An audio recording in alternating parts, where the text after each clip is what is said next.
Thanks for your interest in Cowls. We had a great time filming this segment, and I think you're really going to enjoy watching how this ninth-generation family business sustainably manages its timberland, harvests logs from the tree farms, mills the logs into lumber and timbers, sells these products at their store, and helps the region's builders create beautiful houses. You'll come away with an understanding of how great forest practices have allowed Cowls to harvest trees off the same timberland for more than 270 years while providing wildlife habitat and recreational access to the public at the same time. So come with me and visit Cowls in North Amherst, Massachusetts. We're in North Amherst, Massachusetts because we got a request to find out a little bit about Cowls Lumber. What makes this place so different and exactly what they do here. And Cinda Jones, I guess, is in charge. Cinda, you in charge of the place? One of the people in charge. Now, how long have you been doing this? Well, I've been doing it for my whole life. I'm the 9th generation here, and the home farm was started back in 1741. That's when the whole operation started? Yeah, that's when we got our first timberland, started managing it, and we grew the rest of the business from there. Okay, so do you folks just sell 2x4s and plywood and all of that? What exactly goes on here? Cowls Building Supply does sell those things and a lot more, but our sawmill takes the logs that we harvest from our timberland sustainably, and it manufactures them into post and beam timbers and lumber.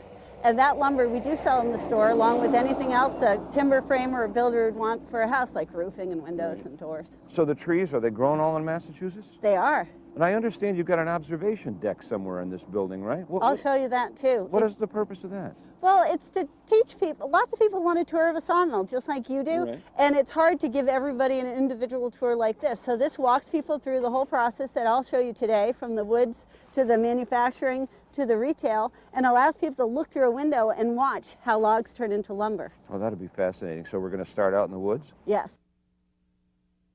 We're back once again with the Cowls people. We're out in the middle of the woods in Leverett, and I've got a gentleman over here. Shane, come on over here. Obviously a truck full of lumber. Shane, badge nosy, how did I do? Yes, very good. Okay, now you've got a whole bunch of trees on here. What kind of wood is this? It's a mix of hemlock and pine for the most part, it looks like. Okay, and when these trees are out growing in the woods, how do you know which ones to take down? Well, we start with unhealthy trees that should be removed from the forest, and then it's a thinning to promote growth on the better quality trees there for future harvests. And Cowls has been in the lumber business a long time, and there's been past management, so we have a good choice of decent timber to come out for our timber frame market. All right, so you're just not going out whacking down trees at random, correct? No. It's a selection process, a thinning of the forest to promote new growth and growth of the trees that are already established there. Now, most of your trees, do they have to be a certain height or a certain girth? Is that what you look for? We look for that in the good quality merchantable trees, but there are poorly formed and diseased trees that are also taken out.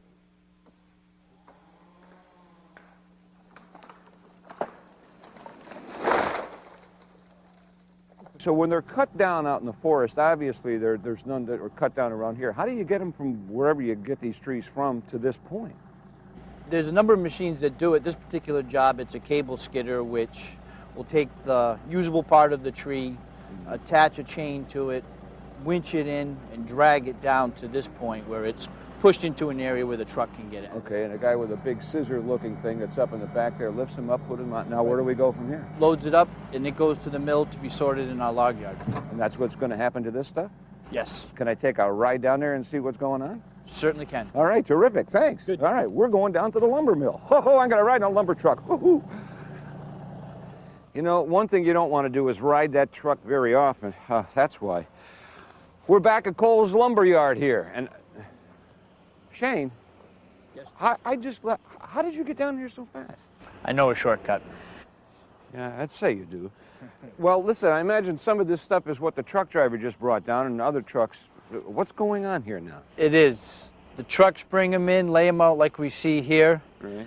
and this man is scaling the logs, which is the volume, so we know what has come in, and they are then picked up by the loader, sorted by species and length again in the rows.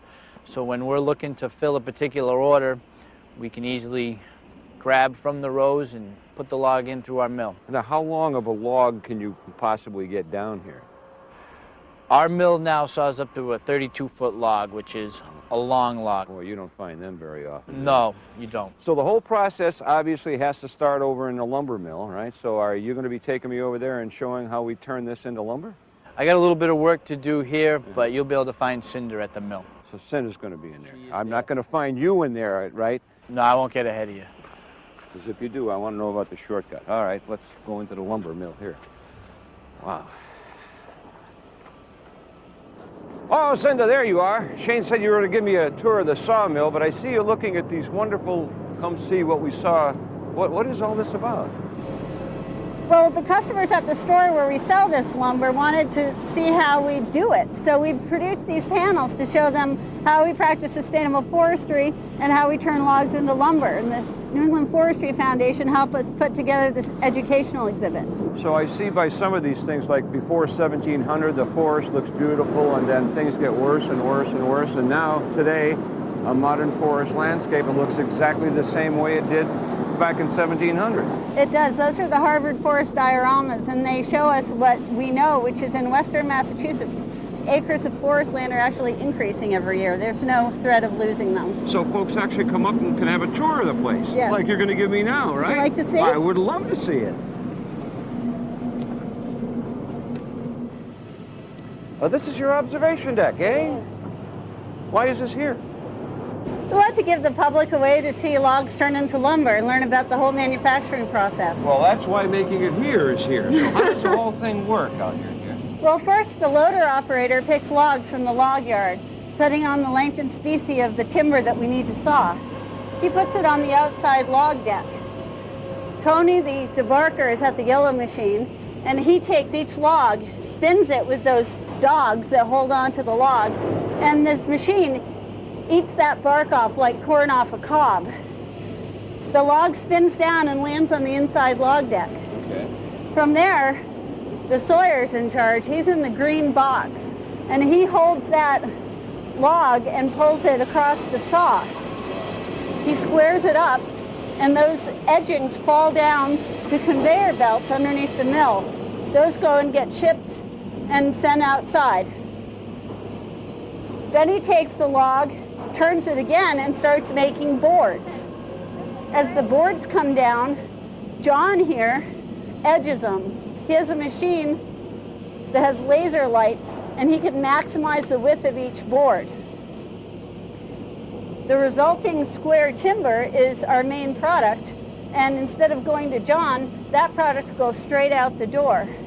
After John edges the board, it goes down to the grading deck, where you'll see the boards being turned over for the best grade, put through, and end trimmed in the blue trimmer. And then it all gets all stacked up? Yeah, the outside green chain there is where the guys are stacking for drying out in our yards. Now, do you sand this stuff at all, or where We does it do. go from there? We have a planing mill next door that, Right. that planes it into 14 different patterns that we then sell at the building supply store. And you got a store, too? We do. My brother's going to show you that. Oh, goody, another place to see. This is wonderful. Okay, let's take a look at the store. Love the smell of fresh wood. I think I'm in the hardware store of Cowls, and you must be Evan. Yes, I am. George Murphy, Evan, nice to meet you. I've been all over this place. I've been up mountains. I've watched trees get dragged and fall, felled and debarked and all of that. You've got such a massive operation here with so much lumber. Why have a hardware store? Well, this was my father's brainchild from about 25 years ago. He had enough customers coming to the sawmill looking for products and thought they could use a hardware store and full-line lumber yard to go with all the sawmill products. So everything that somebody might need to build a house, they could probably find in your store? Yes, roofing, siding, windows, doors, Kitchen cabinets? kitchen cabinets, Bathtubs? sure, flooring. The whole works. So has anybody, to the best of your knowledge, ever built a house using specifically nothing but stuff they can get at Cowls? Yes, I can think of a nice house in this area that you could see. Can we take a peek at it? Sure. Oh, that's terrific. We're at this magnificent building, and all of the wood in here came from Cowls. And Cinda, I got to have you tell me a little bit about this particular house. You grew all the trees, you cut them all down, you milled this house, and now you've got this magnificent building here, this beautiful, beautiful house. Tell me a little bit about the kitchen inside here. The kitchen is a special thing because the counters are 3-inch thick slabs with 16-inch wide thick pine, and you don't usually see pine countertops. They're elegant. The floors are wide pine floors, the paneling on the walls. All right, and you go upstairs, there's a magnificent bedroom, and are those cathedral ceilings? Yes, and the hemlock timbers that go across are almost as large as these. These above us right now are 9 by 16 by 38 feet long, and aren't many mills who can make something that big for customers, and we did it for this one. The ceilings are tongue and V-groove pine. The walls are shiplap pine, and again, the floors upstairs are also wide pine. The view is magnificent, and we've had a great time today, all the way from the woods to see the trees fall down and see the final product here. And this is what it's all about.